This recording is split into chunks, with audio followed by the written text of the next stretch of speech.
On the latest episode of BCC The Other Side, UFOs are flying over Canada, Bryce shares a haunting secret stash, and I uncover the elusive Mongolian deathworm. To subscribe, go to patreon.com/BigfootCollectorsClub.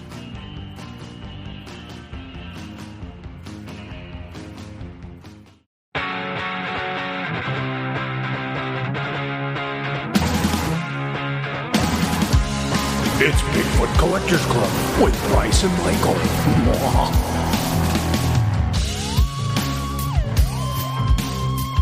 I know a ghost story or two.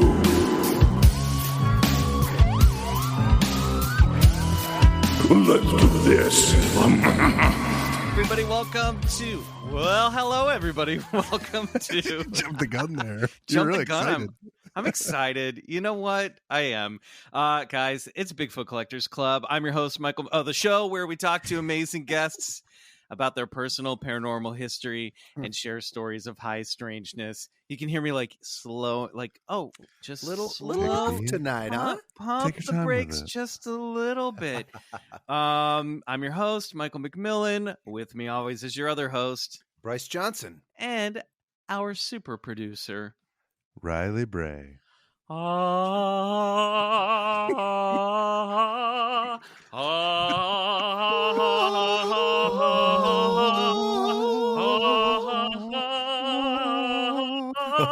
God! You guys know why I'm Where we singing that, going? don't you? What? You know why I'm singing that, don't you? Not a clue. It's from The Little Mermaid. Yeah, because I got my legs, yo. I'm coming out of the ocean. I'm max vaxxed, baby.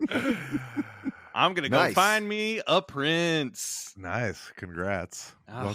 Welcome to land. Life on It- land. It feels good. I'm walking around my neighborhood on the dog walks with no mask now. I got it in the pocket in case anyone gets nervous.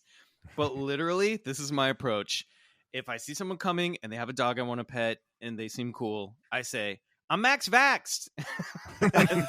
Just so they know. You know what I mean? Do you need a T-shirt that says that? I've thought about it. I've thought about Max having a little... Vaxxed. That's good. It's like a character from like an action movie about a guy who got both rounds of the vaccine. Yeah, he's like a character Can now that can pet turn it. dogs. He turns into the form of the thing that fights any disease that he comes up against. Max Vaxxed. Yeah, max vaxxed. But I don't know if that's the appropriate way to walk up to people, just screaming at them, I'm vaccinated, but I'm trying to let them know that, hey, if you saw me in my neighborhood for a year and a half, you knew that I was full on masker. So it's nice to breathe that sweet LA smoggy air again. It truly is. Bryce, Truly you're coming is. up pretty soon, aren't you? On your 14 days after your Yeah. Oh, second dude, shot? I jumped the gun a little early. I went back into the gym this week, and I was Yes, like, I'm ready absolutely. to go. Yeah, of course. I'm you ready to go. did. Yeah. You were tired. You were over this 3 weeks in. We get it. I'm ready to start my life. Weren't we all? Yeah, weren't we all? Well, it's coming back, boys. Ooh, it's gonna be a good summer. Okay, we got a great guest. We're gonna get to them in just a moment, but before we do, we have a little clubhouse business. Excited to announce we have a brand new shirt for you guys available now, designed by listener Derek Cole. Yeah. Inspired by the BCC clubhouse, it portrays Bigfoot chilling in a log cabin full of BCC Easter eggs and reading a book called Finding Yourself. If you've been following us over at our Instagram at Bigfoot Collectors Club, you may have seen a pen and ink version of this shirt, which Derek has like fully rendered and colorized and made into a t-shirt. We loved it. Yeah, it's beautiful. It's beautiful, and like you said, there's so many great little Easter eggs and nods to the show. It's it's just a wonderful illustration. Yeah, So I love this shirt so much. Yeah. It's every time I'm like, oh, this is my favorite shirt we've done, but like, this is kind of my favorite shirt now. Again. Well, so you can go get that right now at wearecampfire.media. Click their shop button to order it, or you can click on the Bigfoot Collectors Club merch link in our show notes. And some of you guys were asking, how do I find the show notes? In a podcast, just pull up us on your player as you're playing it. And if you scroll down, there should be like a link. If Apple Podcasts has changed it recently, where it says like episode links, you tap on that, and then all the links that we throw up in the show are there for you. So that's how you find that, through the podcast app. So go pick up that shirt designed by Derek Cole. Thank you, Derek. We love it.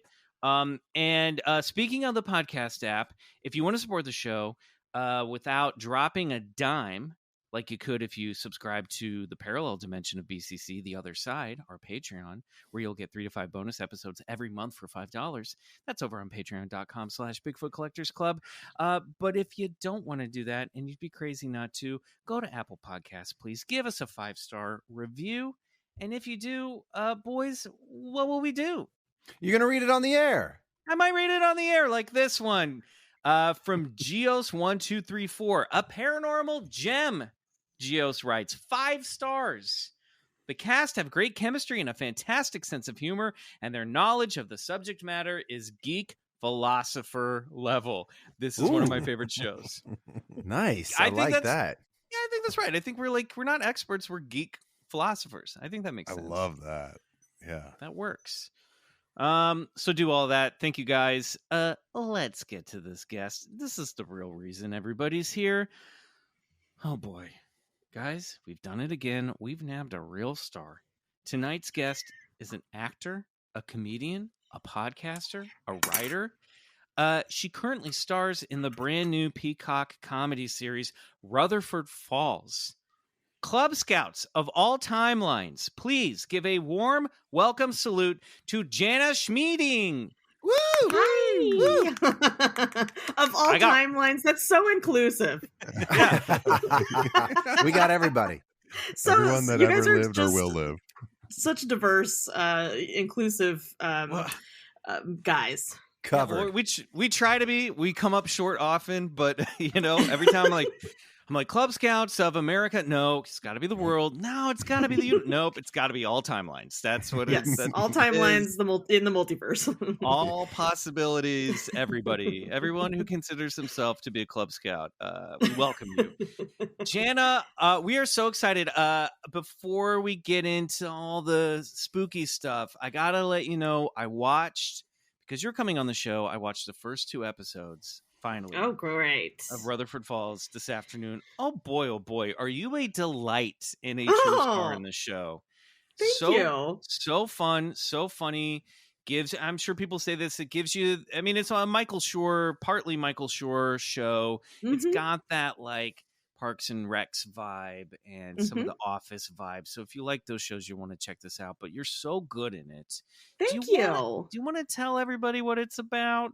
Sure. Yeah. It's essentially it's a show about it's a show that, God damn, what's wrong with me? Really put you on the spot now. I don't even know what it's about, guys. I'll be honest, I haven't watched it. I did write and perform on it, but I haven't watched it, so I actually don't know how it turned out. I just cash those checks when they come in the mail. That's all baby. I do. Direct deposit. My first 2 jobs in comedy. No, it's a story about a small town called Rutherford Falls and 2 friends who grew up together. Nathan Rutherford, who is sort of the, is the descendant of the quote unquote founder of the town of Rutherford Falls, and his friend Regan Wells, who is of the fictitious tribal nation called the Minneshanka, which exists on the border of, like, Rutherford Falls exists on the border of the Minneshanka Nation. And it's about sort of the inciting incident in the show is that the statue of Lawrence Rutherford, the town's founder, is threatened with removal. Not for the reason that you think it might be removed, but we sort of see how Nathan deals with the threat of a narrative shift in his life, a historical narrative shift. And at the same time, his best friend Regan, who, they sort of support each other in each other's museum endeavors. She's trying to create a cultural center for her nation and is riding the wave of sort of this elevated Minneshanka historical narrative being elevated in her community. And so it's sort of, we see the ripples of this this narrative shift happening between these friends and also in the town and in the community. It's so great. And of course, Nathan is played by Ed Helms, and Regan is played by you. I mean, you're like a comedy star. This is amazing. Congratulations. It's really amazing. You know, I mean, I've been watching Ed Helms my entire life, and I've been doing comedy for 15 years, sketch and improv and solo comedy in New York and here. And I think it's embarrassing for Hollywood to admit. I'm sure Hollywood's blushing, but this is the first native sitcom that has ever existed, which is amazing. That's incredible. Yeah. Wow. It's huge. And you're Lakota Sioux, correct? That's right. Yes, I am Minneconjou and Sicangu Lakota, but I'm enrolled in the Cheyenne River Lakota Sioux tribe. Got it. Okay, gotcha. Oh, so cool. Congratulations. I love it. The show's like already juggling like really complicated issues, but in such a accessible, funny way that sort of subverts the whole national discussion. And then I also have to say, just for listeners, friend of the show, Paul F. Tompkins, is in the second episode and has one of the funniest guest star performances I have seen in years. Truly so really funny. So he's so funny on it, and he plays like just the best character. And I really encourage you to, I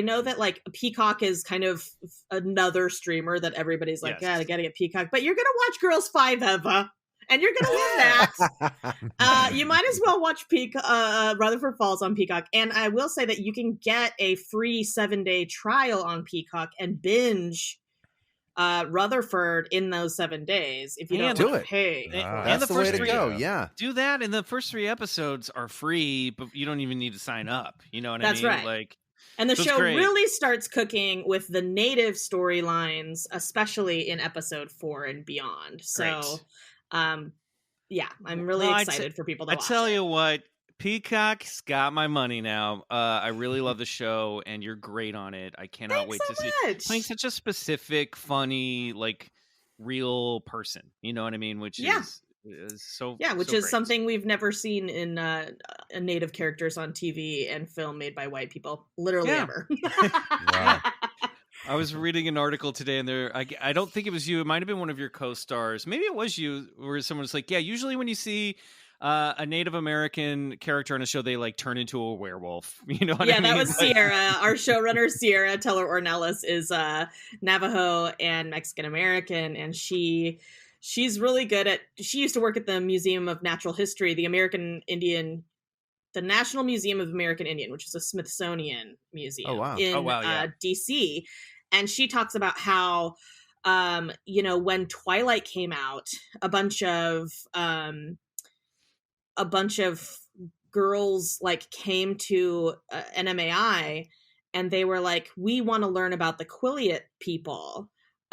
Essentially, they were like trying to find out how to turn into werewolves, and that's like the impact. That's why we chose to be a fictional nation, because a fictional tribal nation, because truly, like, when you when you're telling fake history about a white community, you want to also like make sure that you're not impacting in any way. Like Sierra says, like with the flick of the pen, they changed the Quileute people's experience forever, because of course people are going up to the Pacific Northwest and being like, duh, let me like find out how to be a werewolf from the Quileute people. Like, just no shame. Also, we heard there are some young hunks around.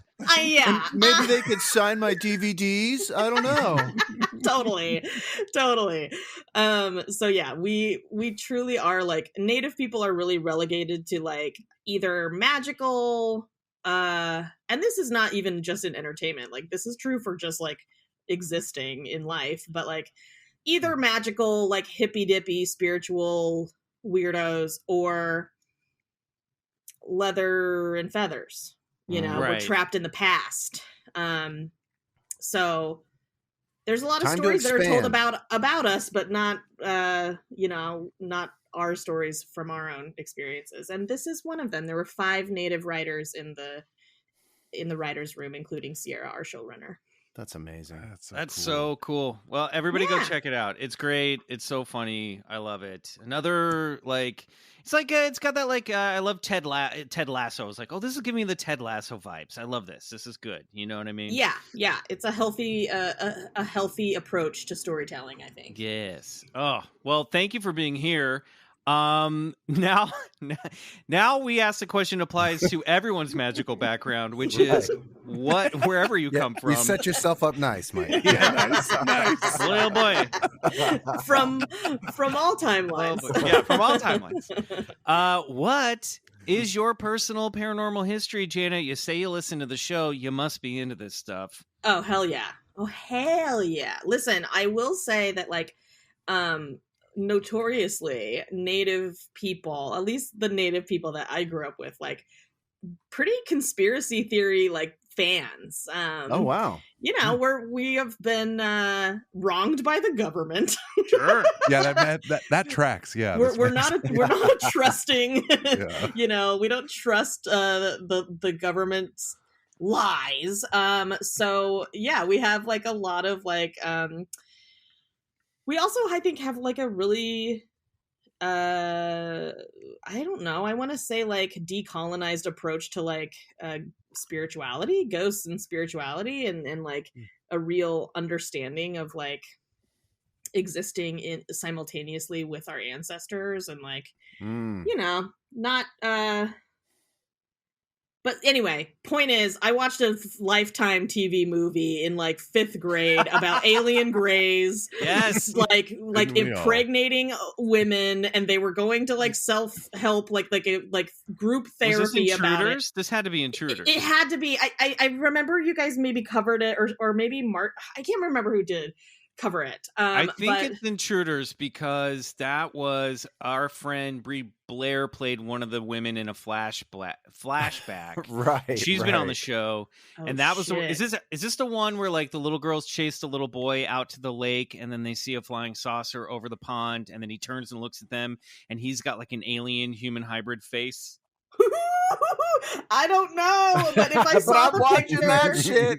if I saw that shit, it would probably give me crazy flashbacks. All I remember is it was a 2-part series. It was a 2-part made for TV series, and I'm Googling it as I'm saying this, but Google Intruders. I feel like it had maybe Candace Cameron in it or something, or somebody from later. Full House. But I could be totally wrong about that. Anyway, I like that. I mean, you sold me. Yeah. Yeah. Full House meets Close Encounters. I want to see that. Definitely. Yeah, it was definitely more Full House meets Fire in the Sky, because she was fucking terrified, and it would explain Michelle Tanner. That kid was too smart for her own good at her own age, at that young age. Truly, clearly, she's an alien human hybrid. You got it, dude. How many toddlers are saying that? But yeah, I think I remember the that in the movie, they explained that the aliens skip a generation when they abduct people, and I had internalized certain teachings from this made for TV movie that I secretly watched in my aunt's house when my parents were downstairs partying.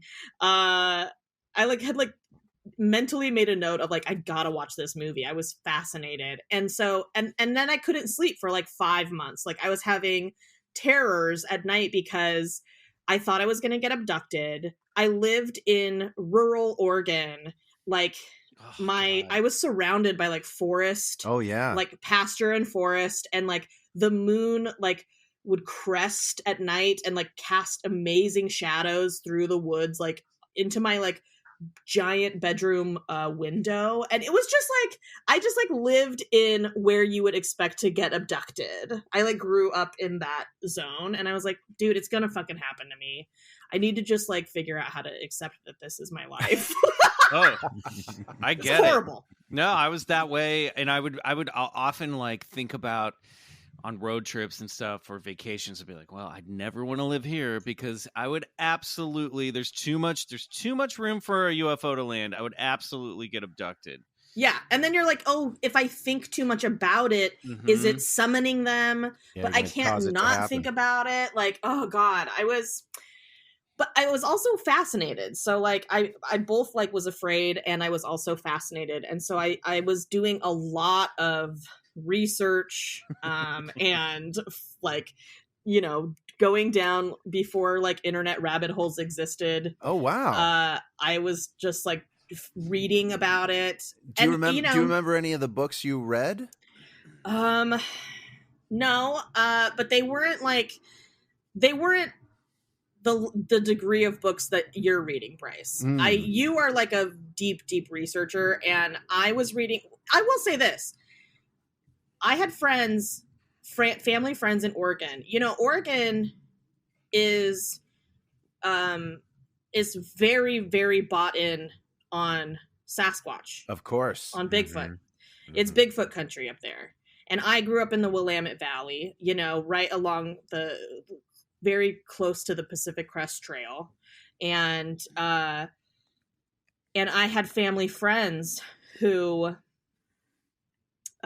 claimed to, when they were building their house out in rural Oregon, Bob, the father of this family, he found and heard some crazy shit out there. Wow. First of all, he said he found like piles of dung that had not only like rat bones in it, but cherry pits. So it was like an omnivorous Right. poop pile. Right. And he heard, well, he was like, there were two events where he heard a high pitched, like in the valley, like in the canyon. He was like on his roof, building the roof. He heard in the canyon, a high pitched yell, scream sound. Yep. That made his like blood curl. It was just terrifying. And then he heard it again going to bed one evening, and he woke up his wife Debbie, and she heard it. And so he bought a bunch of books, these like kind of smaller, like clearly it was like an independent press, like publisher that was like, you know, these like skinny books about Bigfoot and like people's accounts of Bigfoot. And I used to go, when we would go visit them, I would just like go straight for the Bigfoot books. That's how it starts. Yeah. People like have those small experiences, and it feels like an invitation to research what the fuck is going on. And a lot of people do. They're like, okay, I know that wasn't a bear. I know that wasn't a moose or a human. And so I need to go get myself some literature. Yes. And I could now that I'm an adult and looking back on that, and like I've heard the closest thing that I feel like I've heard to how he described it is maybe like a mountain lion. And there are mountain lions in Oregon. Sure. But I mean, I wasn't there, and I can't imagine. He said that the sound was so powerful. It was clearly from very far away, and it was just so powerful. It just was echoing across the canyon, and I believe him. Yeah. He's not the kind of person that would just make something like that up. So yeah, I feel like I was exposed early on to a lot of like paranormal things. I also just was kind of raised in a world where, like, you know, ghosts and spirits exist with us, and not in a harmful way. I've never felt threatened, but I also consider myself kind of a what is the word? It's not psychic, but I have dreams. I have dreams that like predict things that prescient. actually happen. Oh wow. Yeah. Before I want to get into this, I just wanted to let you and the listeners know that I found the movie, the miniseries. Oh God, what's it called? It's called Visitors of the Night. It's from 1995. Stars Candace Cameron. You called it. Here's the summary. See if this rings any bells. Judith notices some very creepy things are happening around town. She and the town sheriff make a chilling discovery. The town's teens are disappearing. When they reappear, they are suffering from amnesia. Judith is even more troubled when her daughter, Katie, is missing. When she returns and begins acting strangely, it becomes evident alien powers have taken over the town. Judith must stand up to her fears and rid the town of the aliens that have come to claim her daughter. Rid the town. I love it. Holy shit. This is like that intense. seems like way more involved than I remember it being. Marquee also Post as Judith. Also 5 out of 10 on IMDb. I just looked at it. Boy, what a done. Listen, we've watched worse on the Patreon. We definitely have. Yeah. But I do remember maybe, I don't know if this woman also conceived during an alien abduction. That's right. Yes, because now I'm remembering. I remember specifically she got abducted because she was impregnated. There was this, she like came out of a time lapse and was like, "Oh no, my baby's gone." Such a big theme in TV and film in the 90s. Like X-Files had that. This had that. Intruders had that. I wonder if it doesn't have something to do with like some kind of like 90s satanic panic / abortion legislation or something, something socio-political that is like very like is scaring women, basically scaring women about losing our babies. Well, and it ties back into like, what we've said a million times on the show, like fairy folklore of like changelings, of like babies being taken out of their cribs and replaced with like fairy clones, basically. And I also wonder if it has something to do with like just the fears of like, mothers were entering the workforce and afraid of leaving their children at the daycare or at home alone, and that they're neglecting their kids and their kids aren't really their kids or something. I don't know. Yeah. Or there's literally an alien hybridization program going on. I mean, that is an alternative. It's a possibility. True. It's all the other. You're right, Bryce. It's the other. Can't leave that out. It's all real. No, it's true. It's true. Well, I wasn't. In the 5th grade, I was not ruling it out. I was believing it all. And you win, Hollywood. You've done it again, Hollywood. You've done it again. You got me. You old dog, you. I want to get into the dreams, and I want to get in a little bit. I want to circle back to something you said, and I don't want to be the like, please, you as a native person, please come teach us all about, I don't want to be that guy. But you can. I give you permission. I appreciate that. But I really like this thing you said early on about the decolonized approach to spirituality. Yes. And can you unpack that a little bit? That like set off some lights in my head. Yeah, so I think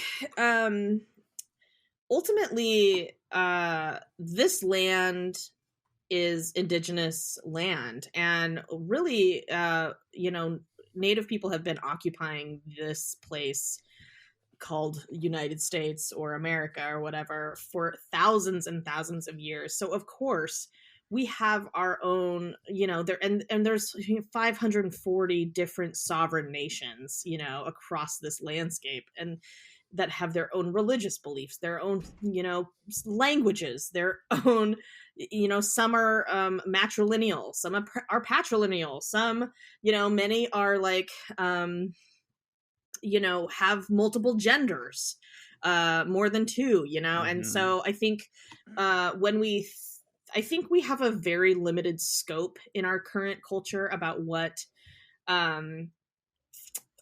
constitutes spirituality, and largely informed by Christianity, of course, and just a lot of Western beliefs, and sometimes some Eastern beliefs. But I think because our our ways were completely ripped from us, and a genocide took place, and we were actually Native people it was illegal to practice our spirituality, our religious beliefs, until about 1972 when the Religious Freedom Act passed. Wow. And we were in danger if we were if we were practicing our beliefs. And so I get really like touchy about shit like sage and shit, like that kind of stuff that is so easy and frivolous to have for people to have access to, especially non-native people have access to, but I don't even have access to like learning my language, my native language. So it's like, it's an equity issue, but also a way to like, that I approach a lot of these issues is through a decolonized lens, which is to say that like, what more is there to know and understand about my own spiritual beliefs, my ancestors' spiritual beliefs,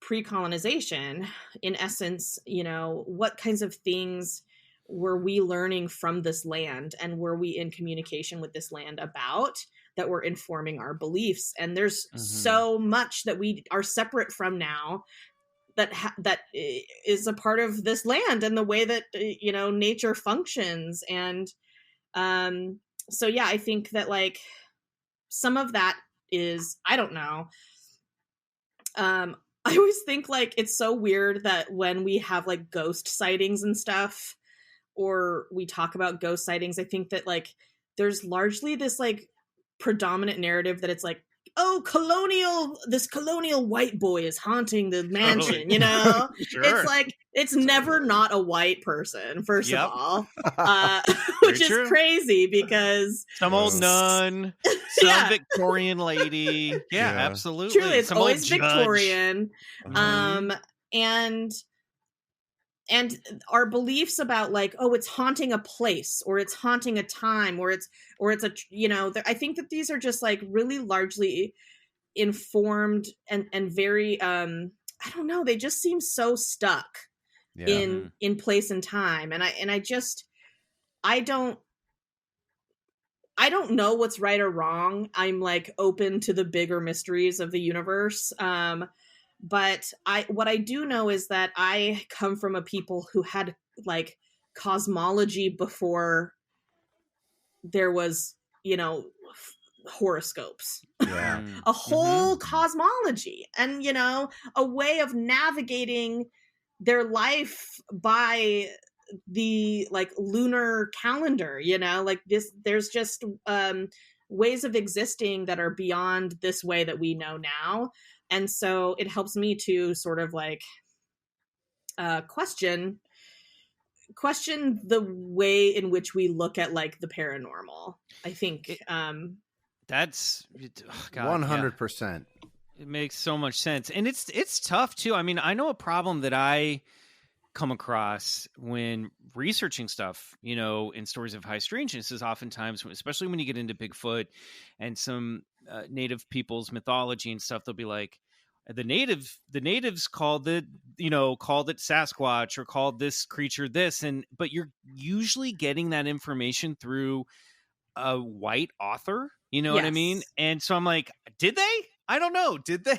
You know what I mean? So I'm always coming up on that problem where I'm like, I don't know if I can take this person's word for it, and then trying to find the source of that is really, really hard. And oftentimes I'll leave that out because I'm not sure if I can confirm it, or I'll be like, I guess you can take the word for it, or they say the indigenous peoples called it this. But it's really hard to know if that's true or not.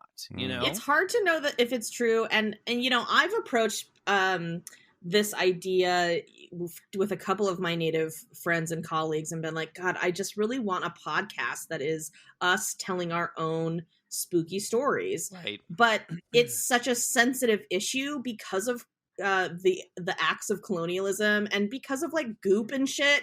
Like it's a scary environment to share your information. So much has been taken already. It's like, now we're gonna give you our ghost stories, and we know you're gonna make movies about it. You're just gonna do the Quilliot thing, and you're gonna fucking like just exploit it.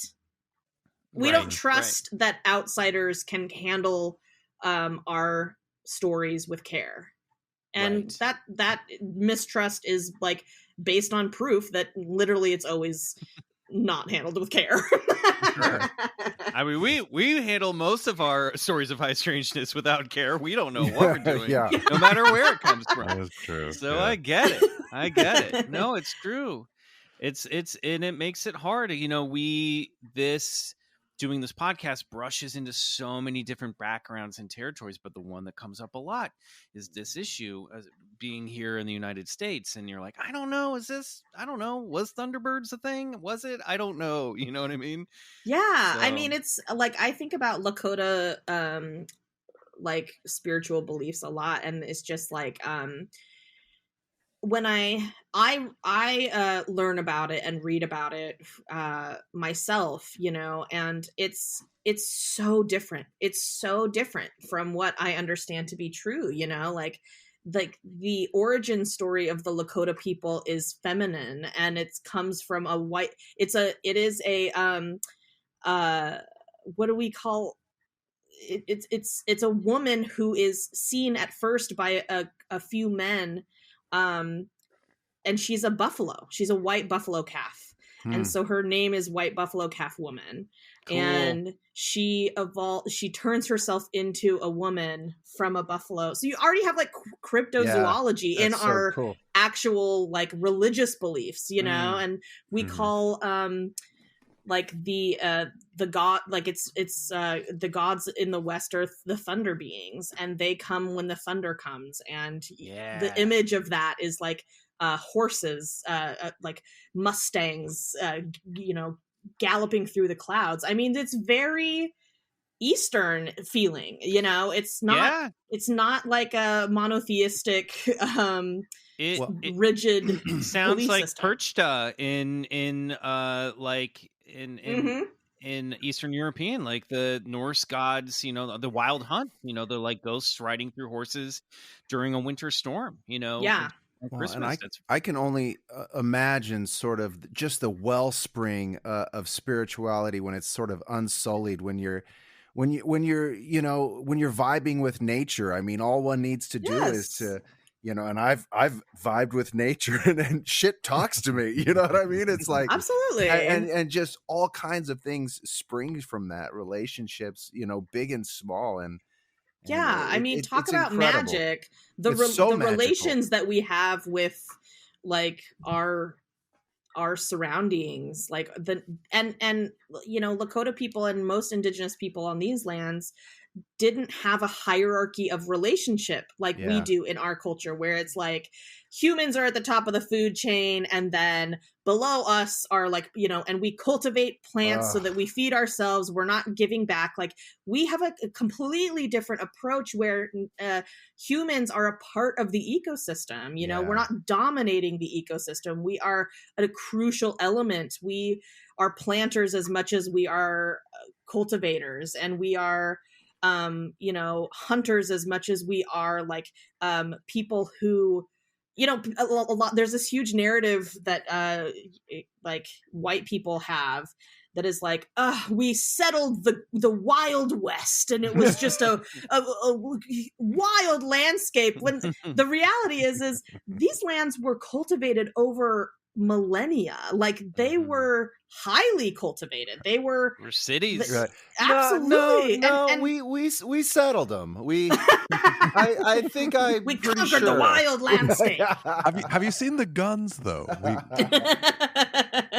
Pretty neat. It was a new world. It was new when we found it. New. Brand spanking new. There was dirt everywhere. Very dusty. Very, very dusty.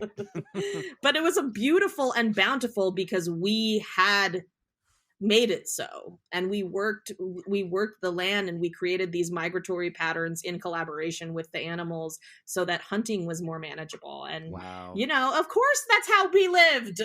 It makes total sense. And so what a part of the magic we are, and that we have sort of displaced ourselves from that magic, from that that really beautiful and like sacred relationship Totally. is So much fucked so up. that it's like it's hard to even imagine that Yes. balance. It's so unbalanced, and Yes. and we could see, it's pretty easy to see some of the deficit of that unbalance, and just in God and how and where we live and how we get our food, just everyday life things. It's all just like, oh, it can really get me down.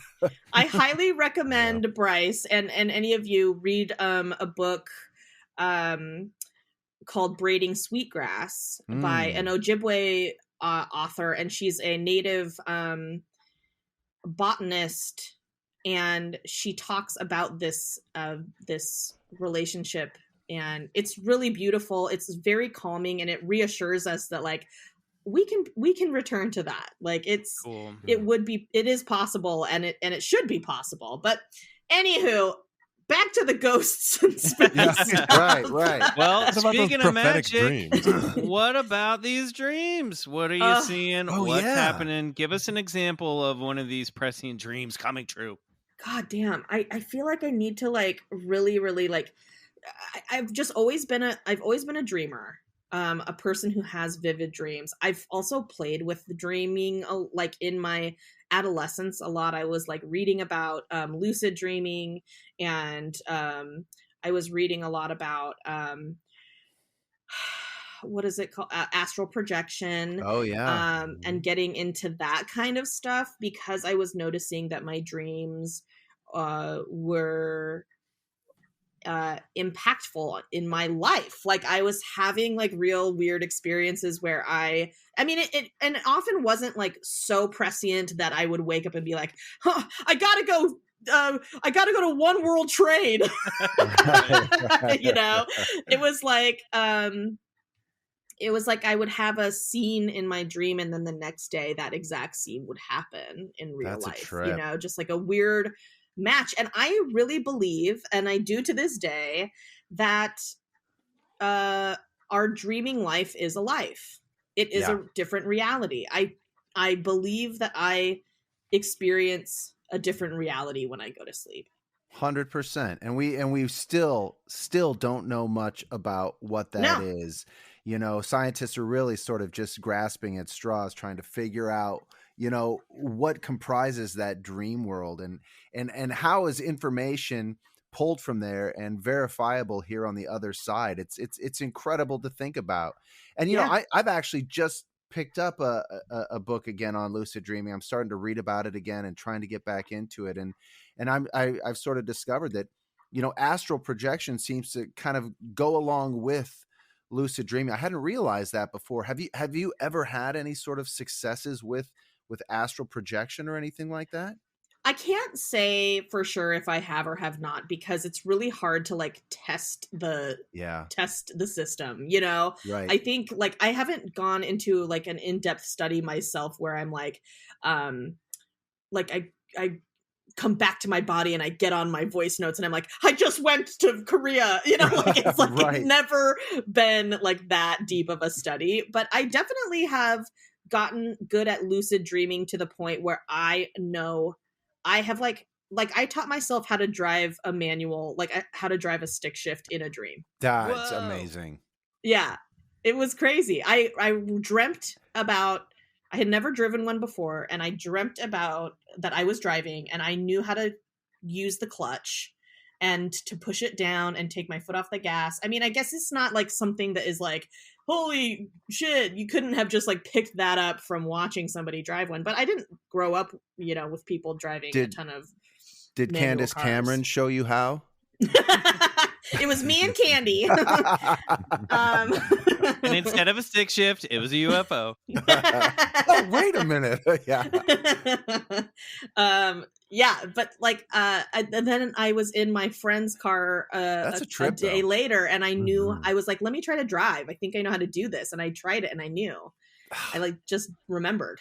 Yeah, that's so cool. That's wild. It's like, what is that? Is there like information in that dream world that is just like a library of its own, or are we pulling that information telepathically from people we know and like our surroundings? It's hard to figure out what's really going on there, but I don't know. It seems to me that there's just like Edgar Cayce, he was this, famous psychic. They called him the sleeping prophet. And they called him that for a reason, because he would go into sort of these dream sleeps where all this information became available to him. And he just had access to, he called it the Akashic record or something like that.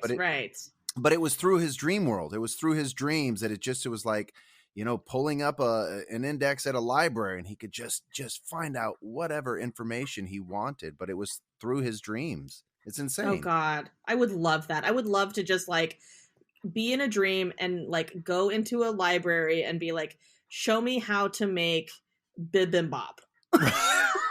Right. It's so very Matrix like, right? When they like download, I know karate. Like, wouldn't that be so cool? Yes, but instead it's more like learning how to drive a stick shift, or right. I've seen. Cool. Yeah, that's pretty cool. Better than having my father yell at you while you're trying to do it. Wake up! Wake up! You're grinding the gears, fun. Michael. Much rather learn in a dream than with Joe McMillan. I have had dreams where my grandfather, who passed about 10 to 15 years ago, has visited me. At one point he taught me how to fly, and he was a wolf in my dream. Wow. And that was pretty fucking magical. That's cool. And his Lakota name was Brave Wolf. In English, that's what it was. But he appeared to me as a wolf, and he was like, here's how you do it. I also had a dream when I was a child that I figured out how to fly. And what I did was I stood on my feet. I put my arms out to my sides, like, just straight out at a 45 to my body. And I used the pressure of gravity or something akin to that. I pushed my arms down with like a force. And it was as if I was pressing down on the air below me. Mm-hmm. And it moved my body up. So I wasn't necessarily flying, but I was like levitating. Oh, yeah. By simply like pushing down on the air. Mm-hmm.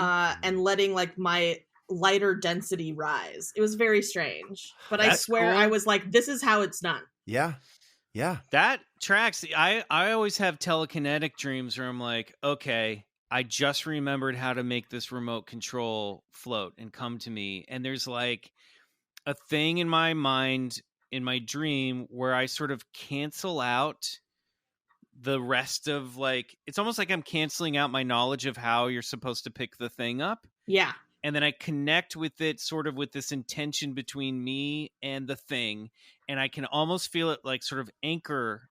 The intention anchors to the remote. I don't know why it's always like a remote control. It's something small in my dreams. And then I will think, bring it over here, and then it'll come to me. You know what I mean? And then I'm like, oh, fuck yeah, I remember how to do this. This is so easy. Yeah. And then I always wake up from those dreams. I'm like, God damn it. Let me change the verbiage on that, Michael. You said, I think that it'll come to me. It's probably like, I expect it to come to me, because you're in the dream world. I think our belief in this physical realm, it inhabits us so deep within our DNA that like, I think it's our belief that holds us back from floating off the ground. We just believe it's so impossible, that we've created our own reality within that belief, right? Like if we truly believed that we could, float a remote control across the room into your hand, I mean, truly believed, then I believe it's possible. Like when you're in a dream, you believe to your core anything's possible. Not only do you believe it, you expect that anything's possible. I can, walk into this room and expect this to happen. And it does, and I think it's those expectations when we wake up and we get back into our normal day lives that are holding us to this, inhibiting all of our beliefs. I don't know. It is interesting because I have dreams, I'm sure everyone does. I know everyone does, but like I have dreams that are so emotionally moving and impactful that I do wake up and I'm for the rest of the day, I'm like fucked up about it, you know, like I believed it when it was happening. I believed I got dumped by Chad. Goddamn, it happened in the dream. I'm devastated all day. It like takes a lot to like shake me out of the like whatever the feeling. And I have those same feelings about, you know, like flying or, you know, seeing something or experiencing something. It's reality when I'm there. I know what you're talking about. Don't take away the disbelief when I wake up. Totally. We've all had those dreams where, like, you know, your loved one or does something fucked up and you wake up and they're like, hey, good morning. And you're like, fuck you. You know what you did. What? In my dream. Totally. You know. How fucking could you? Like, what are you talking about? Just don't talk to me for the rest of the day. No. Yeah. I have been wanting to do a high strangeness on those cases of levitation, and there's about half a dozen of really good ones of people just floating off into the air, you know. Well, I got to look into that. Speaking of high strangeness, yes, please. I have a question. Who's the guy who can like rub a spoon and make it melt? Is he a fraud? Uri Geller. No, Jana. Absolutely. Uri Geller. Yes, he is. Did you guys just did an episode on Uri Geller or something? And they're very divided on him. Yeah. No, Bryce is in the believe it camp. I'm in the bullshit camp when it comes. You are. Wait. I want to hear bullshit. I want to hear the bullshit. I just think he's a skilled illusionist. Like you can look up so many videos on YouTube on how to bend spoons. I think he was an illusionist that like had a really cool backstory as part of his narrative, you know, as part of his of the character that he played on stage. I think I'm not saying it's bullshit. I just don't think it was like really real. I think. But what are the mechanics of being able to do that? You can look them up on YouTube. You can bend stuff with your thumb. There's sleight of hand tricks where you're doing it and distracting people. You have to preset the silverware. And let me just tell you, you know, Uri, all throughout his life, you don't have to. All throughout his life, people would offer him metallic objects that he would bend on command. It wasn't just spoons. It was keys. It was locks. It was all types of stuff. They did a study of Uri Geller at SRI. The Stanford, it was ladles. I loved that. At the Stanford Research Institute, where, you know, scientifically conducted tests where he altered realities and physical objects. And, you know, there's research done on that. You can read those papers. I haven't, but you know, look, I truly believe, I truly believe that Uri Geller is one of hundreds, if not thousands of types of people with those powers. The thing about Uri was he just came through at around a time when television had put the spotlight on him. So he's really representative of that type of power being, you know, cast into the spotlight. I truly believe that Uri Geller had extraordinary capabilities, not only psychical, but telekinesis and the ability to bend objects. You know, so he said a lot of it came from electricity. Sometimes he had to like ground himself to a radiator to really make things work. There's that story when he was on a talk show in England. And he said he had the whole audience. We just did this. I know, you're right. I know, but what's amazing is he had an effect on other people as well, like sort of really blossoming their sort of psych. Look, we know ESP is a real thing. I mean, you cannot read Annie Jacobson's book Phenomenon and not go, okay, extrasensory perception is a real thing. It should almost be taken off the bullshit and believe it list, because we know that it exists and it's some real. Some people don't believe in it. And so we know ghosts are real, and we still have ghosts on the list. At that point, it just becomes a sliding gauge of what is possible. All right. Look. Okay. You can cut that part out. I just had to ask. We'll absolutely keep it in, but we did just do this 3 episodes ago. So for our listeners' sake, we're going to move on. First of all, this episode is flying by, and we still have high strangeness left. But we got to play the game that we play with all of our guests. Jana, if you listen to the show, you know what this is. I'm going to go down a list of phenomenon, rapid fire. If you're open to it, you're going to say believe it. If you're not, you're going to say bullshit. If you're somewhere in between, you still got to come down on one side. Yep. This is a game that we love to call bullshit or believe it. All right. Jana Schmieding, on your mark. Get set. Ghosts. Yes. Believe it. UFOs. Believe it. Bigfoot. Believe it. ESP. Believe it. Shadow people. Bullshit? Unicorns. Bullshit. Alien abductions. Oh, believe it. Oh. Yeti. Believe it. Mothman. Bullshit. Out-of-body experiences. Believe it. Tarot cards. Bullshit. Demonically possessed dolls. Bullshit. The healing power of crystals. Bullshit. An alien spacecraft crashed at Roswell. Believe it. Loch Ness Monster. Bullshit. Atlantis. Bullshit. Haunted houses. Believe it. Skunk ape. Believe it. The Jersey Devil. Bullshit. The biblical devil. Bullshit. Speaking to the dead. Believe it. Mermaids. Bullshit. The government is hiding the truth about Sasquatch. Believe it. Past lives. Believe it. Life on other planets. Believe it. Life after death. Believe it. Oh, congratulations. Nice. Flawless. It wasn't. I feel like I'm kind of all over the place. Well, Once I was actually confronted with the questions, I really flip-flopped on some of those. Let's unpack it. Tarot cards, crystals, hard bullshit on both. I mean, I feel like they've just been truly exploited by white feminism in a way that is just abhorrent. Fair enough. I'm sorry. Crystals belong in the land. Episode. They are acquired unethically, and I guess I don't know. I'm sure that people wherever you need to get your like empowerment is fine, but also I get mine from onions. We have to make a alteration to that T-shirt that we just dropped. We'll be right back.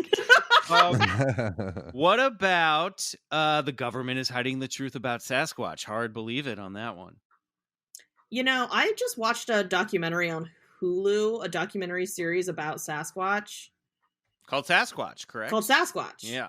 Yeah. And it seemed less, from that, it seemed less like the government was hiding it and more like a certain, I mean, I guess the government was part of hiding it. If it was, I don't know. Ultimately, the government is hiding everything. Right. I believe that. Fair enough. They're sneaky. They're sneaky, the government. All right. We're going to take a break. When we come back, it's time for this week's story of high strangeness. Hey guys, Bryce here. Look, I know you know that I know you know that I love all things strange, especially elusive North American wood apes who shall remain nameless. Bigfoot. It's Bigfoot. But did you also know that I created and developed a hilarious new party game called Dirty Picture Cover-Up? You see, the idea came to me when I was in high school, and I had to cover up all the dirty drawings my friends would draw in my yearbook so that I could show it to my parents without having them realize just what a bunch of degenerates my friends were. And believe me, they were. It was then that I realized that not only is it fun to draw dirty pictures, but it's even more fun to cover them up and turn them into something not dirty. And so, Dirty Picture Cover-Up, or DPCU, was born. The game is simple. Draw a dirty picture, cover it up, be judged, win. And as a way to say thanks for supporting, I'm offering our listeners a 15% discount by using the promo code BIGFOOT. Okay, fine, I'm obsessed with Bigfoot, and you'll be obsessed with DPCU. To get yours, just head over to thedpcugame.com. That's thedpcugame.com and get yours today.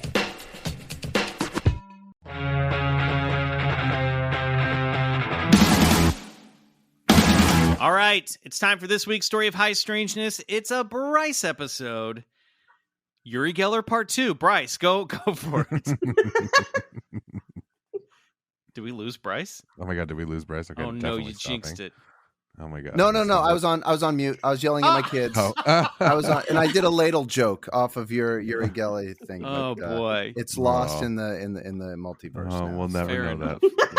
Yeah, I should. I'll make sure not to mute next time I yell at my kids because it can be quite entertaining. Oh, we love it when you yell at your kids. Yeah. Okay. Yeah. And it's good to have, a little audio proof for Dawn Right. when the Yeah. No, you're social right. You're services come absolutely calling. right. I am a Man, those mandated tapes reporter over. myself. Yeah. So. When texting "shut the fuck up" just doesn't work. Sometimes you need a verbal cue.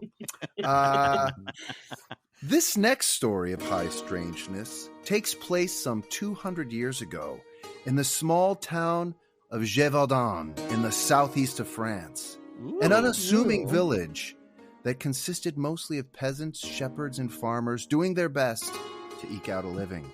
Little did they know that their quiet town would become known far and wide as the hunting grounds of one of the most nightmarish and deadly monsters of all time. Nice. A terrible scourge known only as the Beast of Gévaudan. Oh, hell yeah, dude. I'm so psyched you're doing this. Great. I've never This is heard of awesome. this.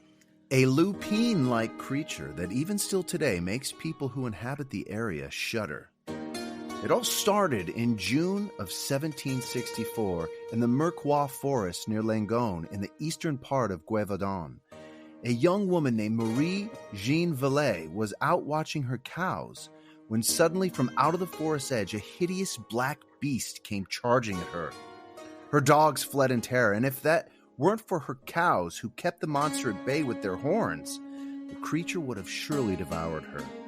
Luckily, the young woman got away with only a few scratches, some torn clothes, and an encounter she would not soon forget. Upon her return, horrified villagers heard a frightening description of the beast from a shaken Marie who said it was like a wolf, but not a wolf, about the size of a cow or even a horse with a very wide chest, a huge head and neck, short straight ears, and a nose like a greyhound. 2 long fangs protruded from each side of its powerful razor-toothed mouth. The creature had talon-like claws, and its tail was long and exceptionally thin with a jet-black stripe running from the top of its head to the tip of its tail. So, basically, if you've ever seen The Never-Ending Story, I'm pretty much describing Gmork. The creature, God. yes, Terrifying. the creature was said to move with lightning speed and could jump as far as 30 feet in a single bound. And while Marie might have gotten away with her life, others were not so lucky. In the months that followed, terror swept the region. The beast attacked women and children and unaccompanied men who took livestock out to pasture. Many, and I do mean many, were devoured and carried off into the woods, and the villagers would often find half-ravaged bodies and torn-off limbs scattered about. As the massacres continued unabated, the villagers came to think of the creature as less of a wolf-like animal and more as some type of devil dog straight from hell. And when people referred to the beast, everyone knew what they meant. Fear spread all over the region as the beast crisscrossed the mountainside, leaving a trail of carnage. Panic set in, and people began to barricade themselves in their homes, not daring to take their livestock out to pasture or even walk through the woods alone.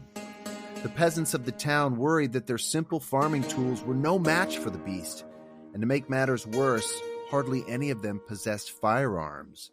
Nonetheless, they formed small groups of brave men and women in an attempt to track the beast down. And those who did have guns, usually hunters employed by the noble houses of the region, tried in vain to kill the beast, but their guns seemed useless, for when they shot at the creature, it seemed to have no effect. On October 8th, 1764, 2 hunters saw the beast and shot at it from close range.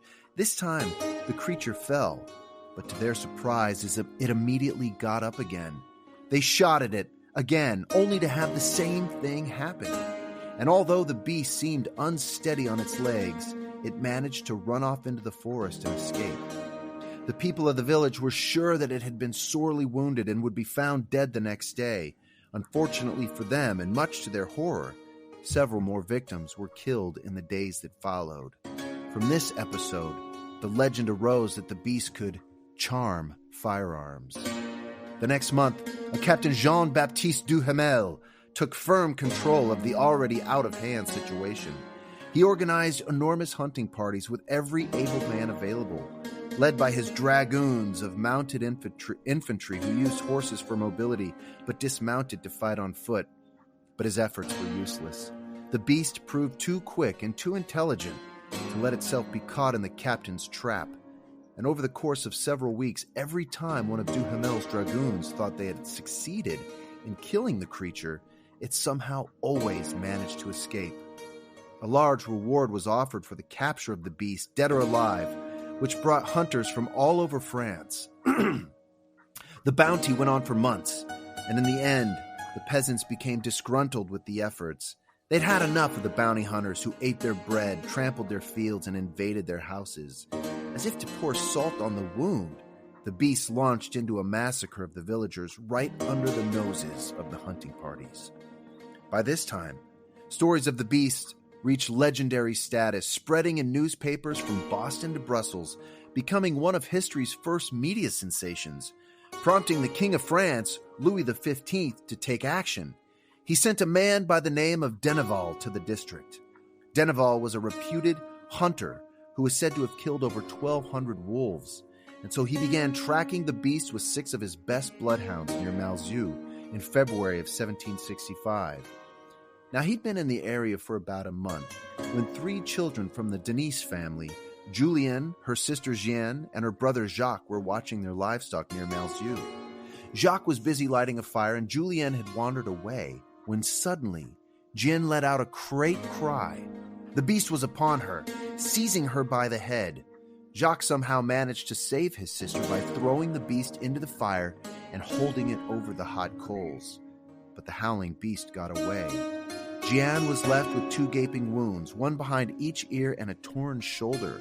But worse was that Jeanne went mad, never to recover her sanity again. Julienne never forgave herself for not being there to protect her sister, and vowed revenge, claiming, "It is either the beast or me." And she could often be seen clambering up the slopes of Malzieu as if to provoke a fatal confrontation with the beast. Her brother Jacques also vowed revenge and joined up with Denneval, the renowned wolf hunter, but it made no difference. The beast avoided capture at every turn, leaving in its path a trail of slaughtered limbs. For a while, the killing ceased. Oh, yeah. That was until the Great Spring Fair. This guy's gory as fuck. Yeah, this is one of my most gory. So I only slaughter the limbs. it's pretty metal. You shall know me by my wake of limbs. That was until the Great Spring Fair held at Malzieu, France in May of 1765. The joy of the occasion was immediately dashed when a horse rider galloped up and shouted, "Marguerite is done for! The beast has got her!" Marguerite was a friend of Jacques Denis's, the brother who had sworn revenge. They found poor Marguerite's motionless body at the entrance to the village, her throat ripped open, lying in a pool of her own blood. That day, the beast killed 3 more, not even bothering to eat its victims. Rage and despair drove the peasants back to action. They grabbed long forks and bayonets and put their dogs onto the still fresh scent. Jacques led them out for blood himself. Soon enough, he found himself face to face with his enemy for the second time. He attacked it violently with his bayonet. The beast seemed unconcerned. Baring its fangs, it leapt at Jacques. Fortunately for him, the other hunters fended off the attack, and the beast once again fled into the forest. Now, the king was furious when he heard the news. Stories of the beast were making France look ridiculous in the eyes of its neighboring countries. So, the king charged his personal gun carrier and lieutenant of the hunt, Francois Antoine, with putting an end to this interminable problem. Deneval, the king's first emissary to rid Gévaudan of the beast, gave up in June, and in an ironic farewell to him, the beast rampaged once again, killing even more villagers. The town's priests made no qualms about it. The beast was a messenger of evil, sent to punish the people for their sins. The peasants had somehow also sensed its supernatural powers and began to whisper that witchcraft must be involved, seeing as how the beast of Gévaudan seemed unkillable. And after all, there was a stone castle nearby in the town of Bessières that was built on an ancient druid sanctuary. Or perhaps it was that boy Jean from the Chastel family who went off to live in the wild of the woods, where it was rumored that he flirted with black magic and nature spirits. For 3 months, Francois, the king's personal bodyguard and assassin, prepared. He drew up some maps, made a survey of the routes taken by the beast, and built his small army of villagers. And on September 21st, he decided to act. He drummed up 40 local hunters and 12 dogs and set out to encircle the beast. He chose a place near the woods of Pommières, and his intuition was proved right when all of a sudden the beast sauntered into the sunlight. De Beauterne shouldered his gun and fired, striking the beast's right shoulder. He fired again, and the shot went through its eye and skull. The beast fell, and the gunman sounded the horn in triumph. Suddenly, to everyone's astonishment, the beast of Gévaudan got up and made its way towards Antoine, as if to say, "I may come and go as I please." And that's when everyone opened fire, hitting the creature from every angle. And just like that, the beast collapsed. The scourge of Gévaudan was killed, stuffed, and taken to the king's court, where it became an object of curiosity. The beast was then moved to the Museum of Natural History in Paris, where it stayed until the beginning of the 20th century. Problem solved, right? Or at least so they thought. Back in the villages, people did not dare believe it was true. In fact, Jacques Denis, who had followed the great hunt, was on his way home where he crossed paths with his sister Julian, who exclaimed, "So, you too believe the creature is dead? Foolish brother! I told you it would be that creature or me, and I am not done with it yet." She then made a strange accusation. "The boy who ran off to live in the woods, Jean Chastel, knows the beast still lives and is watching us. I am going to Bessières to catch it once and for all." And she set off across the woods in a raving frenzy and was never seen again. And much to the villagers' nightmarish surprise, the killings continued as before. Frustrated, the king forbade anyone to even speak of it, and the resurrection of the beast enforced its already superstitious lore. People said the animal was not some man-hungry wolf, but a hound from hell. Winter came, along with continued carnage. People entrenched themselves in their home with the shutters closed. Jacques and his father set out to find the remains of Julian in order to give her a proper burial, but they found nothing, only the megalithic tombs and monoliths associated with pagan rituals deep in the woods. Seemingly out of options, the peasants turned to God, as hundreds of them set off on pilgrimages to Notre Dame at the foot of Mount Chevet, where they celebrated Mass and took Holy Communion and prayed for a respite. When none other than Jean Chastel, the wild man of the woods, showed up, armed with his blunderbuss rifle, a short-range gun that could be loaded with shots, slugs, nails, you name it. Only Jean had purposefully loaded his with ceremonial trinkets made of silver, perhaps of the Virgin Mary, which he had blessed by the priests. And on June 19, 1767, a noble of the region organized a huge hunting party of 300 men. Chastel positioned himself in the Biel ravine away from the other men. He opened a mysterious book and read it aloud, and waited for his adversary. Suddenly there was a rustling of the leaves and a furtive shadow. The beast came forward as if summoned by Chastel. He finished reading his prayer or incantation and slowly closed his book, taking off his glasses and putting them in his pocket, while the beast waited patiently, for it knew it was about to meet its destiny. Chastel raised his gun and fired, and the beast fell. Jean Chastel simply said, "Beast, thou wilt eat no more." The carnage had indeed ended. All in all, the unknown creature was said to have killed at least 100 villagers between 1765 and 1767. Some say the number is way higher. Regardless, the beast's reign of shocking violence lives on in the collected memories of the people of that region. For Gévaudan no longer exists. It became part of the new department of l'Oise after the French Revolution of 1789. A statue was even erected in honor of a young Marie-Jeanne Vallée, now known as the Maid of Gévaudan, defending herself from the beast by piercing its broad chest with a lance.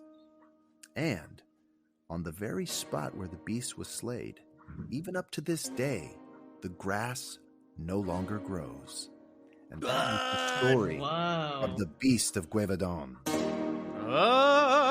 Sorry for just murdering all those French words. That was the beast murdered Frenchmen, and I murdered French words. I really was transported to like story time in elementary school, just truly sitting here captivated by that. That was dramatic. Wow. Oh, good, good. I've been watching Outlander this week, and I watched Barry Lyndon, so like I feel like I was really could picture this era really well. Yeah. While you're telling that story. Whoa, well done, Bryce. Jana, what the hell was that? What's the hell was that? I mean, what? I believe the people. They had a beast on their hands. And of course, I was envisioning the giant wolf dog from Neverending Story. Oh, yeah, totally. And I don't know. It's so... See, this is the kind of shit that I'm like... This really messes with my brains because... You have two brains? All of my brains are so fucked up from this story. I like... This is like... It's gotta be either a dog or like a person. I mean, who else... What else like rips through a community? I mean, this is truly, if you think about this experience as a person living in this community at this time, oh my god, like the trauma, my god. Yeah, the trauma. I mean, it's interesting you say that because some even speculated that it may have been a serial killer in that's like, what I'm thinking, in like a wolf's hide. But how does that explain the I mean, because there are so many reports of people shooting at this creature, and he made himself anything. Some cast iron armor that he put under the hide, of the wolf, and then he's just got like all these. He made himself like 17th or 18th century Wolverine claws, out of sharp like steel, and then he just slashed and dashed his way through those villagers. Yeah. I mean, it's fascinating because, through some of the places I researched it, even like the Smithsonian had an article on it because it really did. It really did get sent to the Museum of Natural History in Paris. And so they did capture something, and it was stuffed and taken to the king at Versailles. But that's like when they catch the first shark in Jaws and they say, open the beaches. Right. Yeah. Right. It's exactly what shark. It's like. That's not the shark. It's either a serial killer or like a dire wolf of some kind. Yeah. Some mutant hybrid wolf that was like really hard to kill, I guess. I don't know. It was tearing through people. I mean, it's got echoes of the Skinwalker Ranch stuff too with the giant wolves that's allegedly showed up there. Well, it's interesting you say hybrid because Captain Jean-Baptiste Duhamel wrote in a journal, quote, "You will undoubtedly think, like I do, that this is a monster, the father of which is a lion. What its mother was remains to be seen." Interesting. So, I mean, everybody seemed to agree on one thing, that it wasn't. I mean, they used to have lions in England, right? So they must have had lions or large cats. Well, I'm sure there were big cats. Yeah. So maybe it was some relic big cat. Maybe its mane, that had a dark mane going down its back. Yeah. And people thought, oh, it's a wolf because they had never seen a big cat like that in the flesh. That could totally be it. And it would be bigger than, think about that. That would work. Well, and I also love this story because it's sort of some of the first inklings of where we get, Silver killing the werewolf because, there was a few places that, and this Jean Chastel was a very interesting character. He had set off to live out in the woods, and some think that even it was his like pet that he had like mated like a large wolf with his powerful dog and trained it to like kill, but I don't know. So, and then I always sort of, obviously you saw me sort of latch on to the superstition and pagan ritualistic type of stuff, which I thought was interesting. Like he summoned up this beast dog from hell, and I just feel like that's how they're going to explain any. Well, of course. That time is like. But I'll tell you, I've been to animal tracks in Santa Clarita, and they have some wolf dog hybrids there, and those things are massive. Yeah, like their heads come up to my sternum, and I'm like 6'2" almost. Oh man! And so anything that big or bigger is gonna look like a fucking monster. Right. You know what I mean? Right. Man. Yeah, I've seen wolves like I when I was younger on a trip back to the reservation where I came from, we stopped at a ranch that had this was like in the 90s, and we stopped at a ranch that housed the owners owned the wolves that were in the movie Dances with Wolves. And that's wild. And also some of the buffalo.